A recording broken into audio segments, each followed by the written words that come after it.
La otra muerte. Jorge Luis Borges.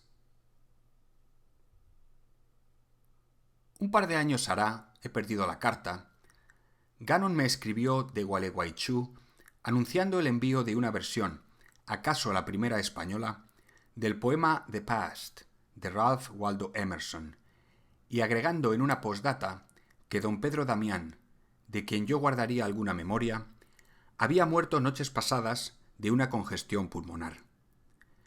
El hombre, arrasado por la fiebre, había revivido en su delirio la sangrienta jornada de Masoller.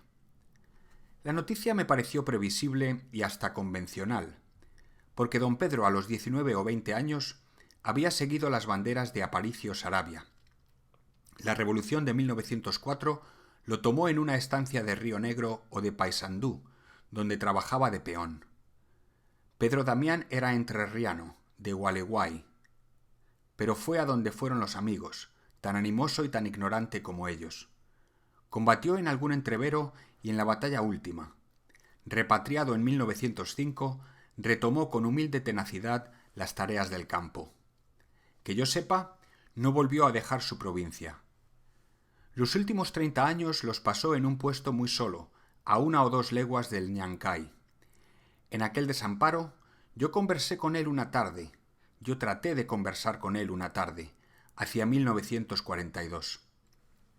Era hombre taciturno, de pocas luces. El sonido y la furia de Masoller agotaban su historia. No me sorprendió que los reviviera en la hora de su muerte.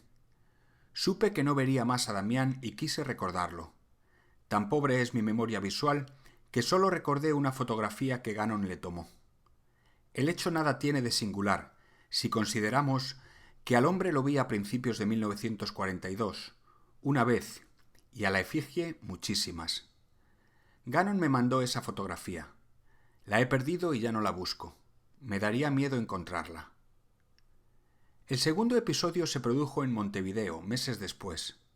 La fiebre y la agonía del entrerriano me sugirieron un relato fantástico sobre la derrota de Masoller. Emir Rodríguez Monegal, a quien referí el argumento, me dio unas líneas para el coronel Dionisio Tavares, que había hecho esa campaña. El coronel me recibió después de cenar. Desde un sillón de hamaca, en un patio, recordó con desorden y con amor los tiempos que fueron.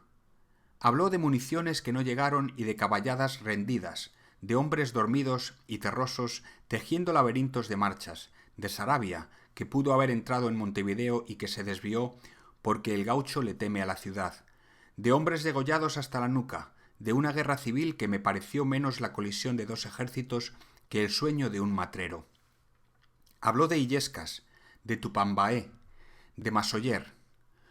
Lo hizo con períodos tan cabales y de un modo tan vívido que comprendí que muchas veces había referido esas mismas cosas, y temí que detrás de sus palabras casi no quedaran recuerdos. En un respiro conseguí intercalar el nombre de Damián. ¿Damián? Pedro Damián, dijo el coronel. Ese sirvió conmigo. Un tapecito que le decían Daimán los muchachos. Inició una ruidosa carcajada y la cortó de golpe, con fingida o veraz incomodidad. Con otra voz dijo que la guerra servía, como la mujer, para que se probaran los hombres, y que antes de entrar en batalla nadie sabía quién es. Alguien podía pensarse cobarde y ser un valiente, y asimismo al revés, como le ocurrió a ese pobre Damián, que se anduvo floreando en las pulperías con su divisa blanca y después flaqueó en Masoller. En algún tiroteo con los zumacos se portó como un hombre, pero otra cosa fue cuando los ejércitos se enfrentaron y empezó el cañoneo y cada hombre sintió que 5.000 hombres se habían coaligado para matarlo. Pobre gurí, que se la había pasado bañando ovejas y que de pronto lo arrastró esa patriada. Absurdamente, la versión de Tavares me avergonzó. Yo hubiera preferido que los hechos no ocurrieran así.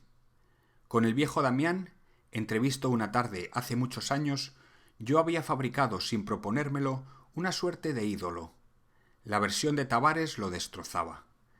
Súbitamente comprendí la reserva y la obstinada soledad de Damián. No las había dictado la modestia, sino el bochorno. En vano me repetí que un hombre acosado por un acto de cobardía es más complejo y más interesante que un hombre meramente animoso. El gaucho Martín Fierro, pensé, es menos memorable que Lord Jim y que Rasumov. Sí, pero Damián, como gaucho, tenía obligación de ser Martín Fierro, sobre todo ante gauchos orientales. En lo que Tavares dijo y no dijo, percibí el agreste sabor de lo que se llamaba artiguismo, la conciencia, tal vez incontrovertible, de que el Uruguay es más elemental que nuestro país, y por ende más bravo. Recuerdo que esa noche nos despedimos con exagerada efusión. En el invierno, la falta de una o dos circunstancias para mi relato fantástico, que torpemente se obstinaba en no dar con su forma, hizo que yo volviera a la casa del coronel Tavares. Lo hallé con otro señor de edad, el doctor Juan Francisco Amaro, de Paysandú, que también había militado en la Revolución de Saravia. Se habló previsiblemente de Massoyer. Amaro refirió unas anécdotas y después agregó con lentitud, como quien está pensando en voz alta. Hicimos noche en Santa Irene, me acuerdo, y se nos incorporó alguna gente. Entre ellos, un veterinario francés que murió la víspera de la acción, y un mozo esquilador, de Entre Ríos, un tal Pedro Damián. Lo interrumpí con acritud. Ya sé, le dije, el argentino que flaqueó ante las balas. Me detuve. Los dos me miraban perplejos. Usted se equivoca, señor, dijo al fin Amaro. Pedro Damián murió como querría morir cualquier hombre. Serían las 4 de la tarde. En la cumbre de la Cuchilla se había hecho fuerte la infantería colorada. Los nuestros la cargaron, a lanza. Damián iba en la punta, gritando, y una bala lo acertó en pleno pecho. Se paró en los estribos, concluyó el grito y rodó por tierra, y quedó entre las patas de los caballos. Estaba muerto y la última carga de Massoyer le pasó por encima. Tan valiente y no había cumplido 20 años. Hablaba, a no dudarlo, de otro Damián, pero algo me hizo preguntar qué gritaba el gurí. Malas palabras, dijo el coronel, que es lo que se grita en las cargas. Puede ser, dijo Amaro, pero también gritó viva Urquiza. Nos quedamos callados. Al fin el coronel murmuró. No como si peleara en Massoyer, sino en Cagancha o India Muerta, hará un siglo. Agregó con sincera perplejidad. Yo comandé esas tropas, y juraría que es la primera vez que oigo hablar de un Damián. No pudimos lograr que lo recordara. En Buenos Aires, el estupor que me produjo su olvido se repitió. Ante los 11 deleitables volúmenes de las obras de Emerson, en el sótano de la librería inglesa de Mitchell, encontré una tarde a Patricio Gannon. Le pregunté por su traducción de The Past. Dijo que no pensaba traducirlo y que la literatura española era tan tediosa que hacía innecesario a Emerson. Le recordé que me había prometido esa versión en la misma carta en que me escribió la muerte de Damián. Preguntó quién era Damián. Se lo dije, en vano.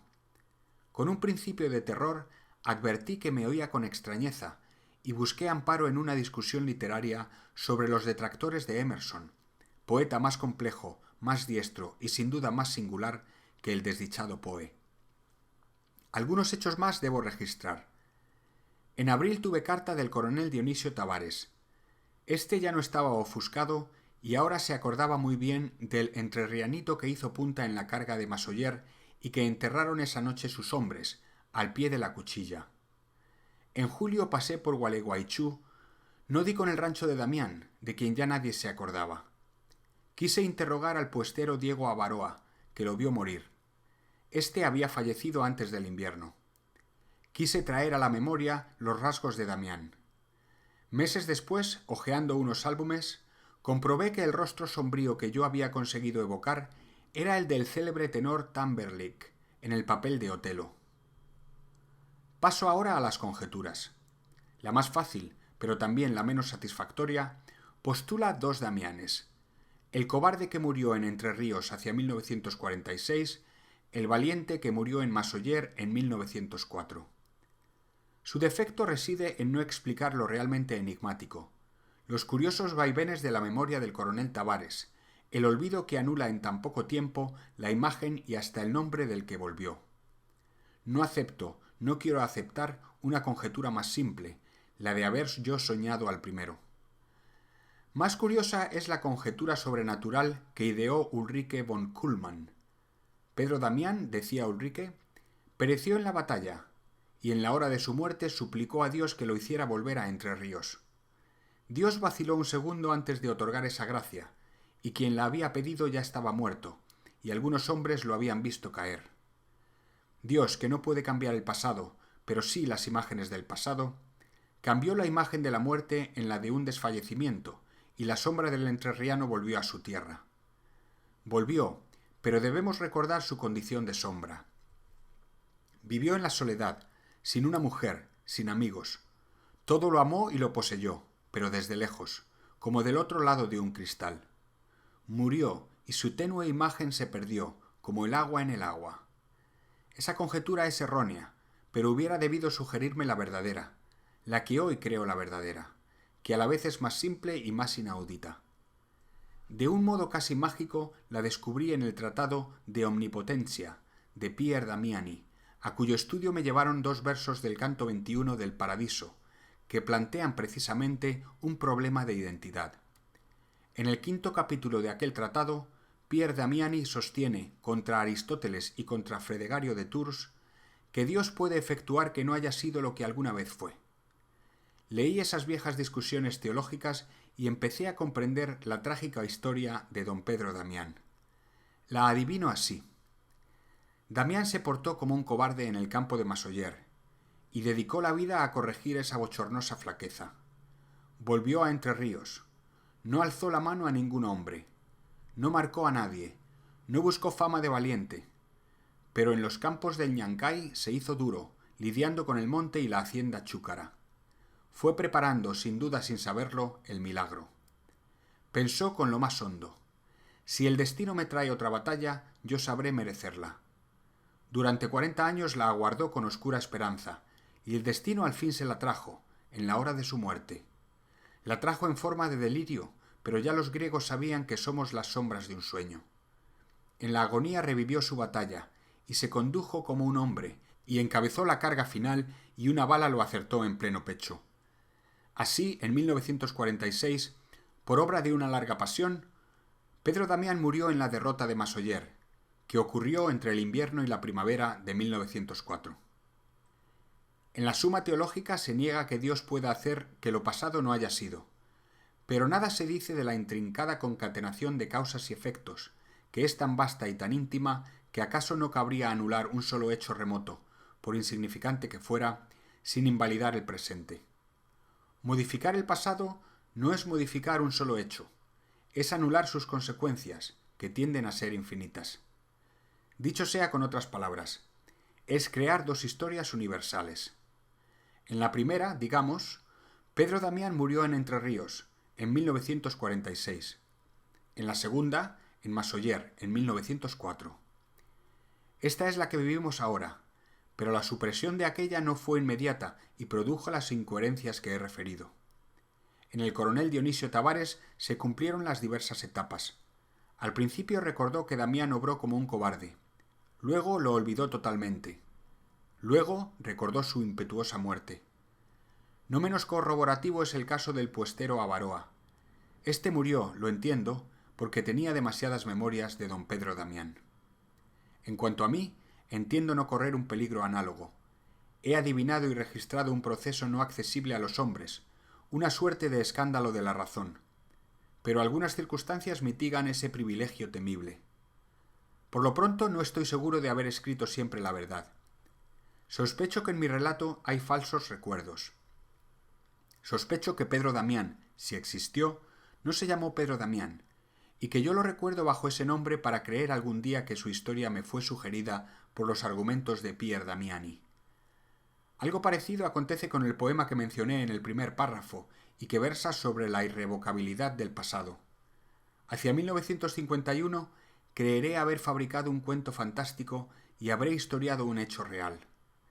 También el inocente Virgilio, hará 2000 años, creyó anunciar el nacimiento de un hombre y vaticinaba el de Dios. Pobre Damián.